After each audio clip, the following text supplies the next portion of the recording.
На јавноста е доста од вашите фабрикувани безпредметни напади и лажно дужогрижништво. Дали сметате дека со неоснованите фабрикувани пресови ќе ја вратите довербата на граѓаните? Онаа доверба што ја изгубивте кога во Битола беа затворени и ограбени скоро сите најголеми фабрики и кога преку политиките што ги подржувавте Битола беше завиено во црно. Тогаш транспарентноста не ја познававте.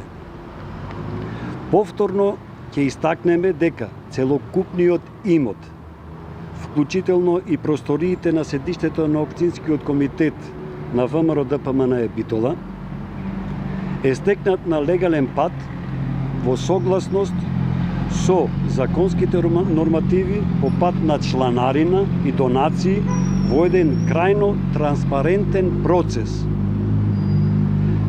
Вашите ментори, наместо да ве користат за дневно политички напади, треба да одговарат за нивниот имот и сите имотни прашања во кои се вклучени милионски суми на пари.